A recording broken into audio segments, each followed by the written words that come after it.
ಹೀಗೆ ಸರ್, ಇದು ನಾವೇನು ನೋಡ್ತಾ ಇದ್ದೀವಿ, ಈ ಥರ ಹಿಲ್ ಡ್ರಾಪ್ ಬ್ಯಾಕಲ್ಲಿರುವಂಥ 8.5 ಎಕರೆ ಜಾಗ. ನಾವು ಹೊರಗಡೆ ಹೋಗೋಕ್ಕಾಗ್ತಿಲ್ಲ, ಯಾಕೆಂದರೆ ಇಲ್ಲಿ ಭತ್ತ ಕಟ್ಟಿದಾರಲ್ಲ, ಹಾಗಾಗಿ ಒಳ್ಳೆ ನೀರಾವರಿ. 3 ಬೋರ್ವೆಲ್ ಇದೆ, ಒಂದು ಮನೆ ಇದಕ್ಕೆ ಬರುತ್ತಲ್ಲ. ಫಲ ಬಿಡ್ತಿರುವಂಥ 75-80 ತೆಂಗಿನ ಗಿಡ ಇದೆ.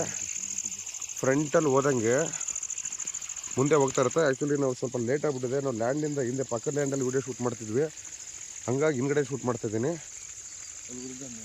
ಹಲಗೂರಿಂದ 4 ಕಿಲೋಮೀಟ್ರು, 1 ಕಿಲೋಮೀಟ್ರು ಮೆಟ್ಲಿಂಗ್ ಆಗಿರೋ ರೋಡು, ಫ್ಯೂಚರ್ಲಿ ಟಾರ್ ಆಗುತ್ತೆ. ಸಾಯಿಲ್ ಕಂಡೀಷನ್ ಪಕ್ಕದ ಹೆಂಗೆ ಅಂದರೆ ನೋಡಿ, ಇದು ಪಕ್ಕದಲ್ಲಿ ಇದು ಬರುತ್ತಾ. ಸೊ ಇದು ಪಕ್ಕದ ಲ್ಯಾಂಡು, ಈ ಥರ ಸಾಯಿಲ್ ಕಂಡೀಷನ್ನು ನೋಡಿ. ಈ ಥರದೊಂದು 2 ಫ್ಲೋರ್ ಮನೆ, 3 ಬೋರ್ವೆಲ್ಲು. ಟಿ ಸಿ ಒಂದೇ ಎರಡ?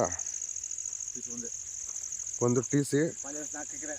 4 ಎಕರೆಯಲ್ಲಿ ಪಾಲಿಹೌಸ್ ಹಾಕಿದ್ದಾರೆ. ಸೊ ಪಾಲಿಹೌಸ್ ಎಲ್ಲ ಇಲ್ಸ್ ಎಲ್ಲ ಮುಗಿದಿದೆ. ನೀವು ಪಾಲಿಹೌಸ್ ಕಂಟಿನ್ಯೂ ಮಾಡ್ತೀನಿ ಅನ್ನೋರು ಅದನ್ನು ರೀಕನ್ಸ್ಟ್ರಕ್ಟ್ ಮಾಡ್ಕೊಬೋದು, ಅಥವಾ ಬೇಡ ಅಂದರೆ ರಿಮೂವ್ ಮಾಡ್ಬೋದು. ಒಂದು 70-75 ತೆಂಗಿನ ಗಿಡ ಬರುತ್ತೆ. ಹಲಗೂರಿಂದ 4 ಕಿಲೋಮೀಟ್ರು, 4 ಕಿಲೋಮೀಟ್ರಲ್ಲಿ 1 ಕಿಲೋಮೀಟ್ರ್ ಮೆಟ್ಲಿಂಗ್ ರೋಡು. ಫ್ಯೂಚರಲ್ಲಿ ಟಾರ್ ಆಗುತ್ತೆ, ಯಾಕೆಂದರೆ ಅದು village to village connective road.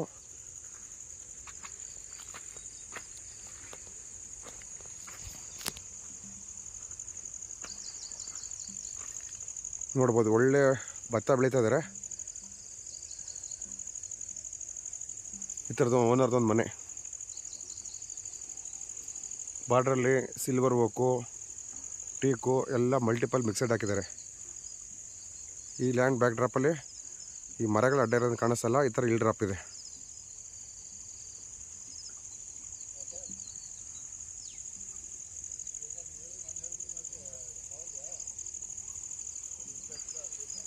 ಫ್ರಂಟಲ್ಲಿ ಹೋಗ್ತಾ ಹೋಗ್ತಾ ಇನ್ನೂ ಅಗಲ ಎಕ್ಸ್ಪ್ಯಾಂಡ್ ಆಗ್ತಾ ಹೋಗುತ್ತೆ. 8.5 ಎಕರೆ, ಹಲಗೂರಿಂದ 4 ಕಿಲೋಮೀಟ್ರು, ಈ ಥರ ನೀರಾವರಿ ಪ್ರದೇಶ.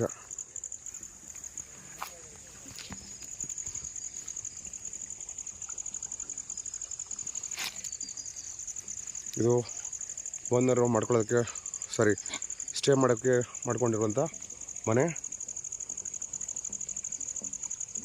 ಇಲ್ಲೂ ನೋಡ್ಬೋದು ಕೆಂಪು ಮಣ್ಣು ಇದೆಲ್ಲ. ಸೊ ನಾವು ಹಿಂದೆಗಡೆಯಿಂದ ಬಂದಿರೋದ್ರಿಂದ ಹೊರಗಡೆ ಹೋಗೋಕ್ಕಾಗ್ತಾಯಿಲ್ಲ. ಹೊರಗಡೆ ಹೋಗಿದ್ರೆ ಫ್ರಂಟಲ್ಲೂ ತೋರಿಸಿರುವೆ.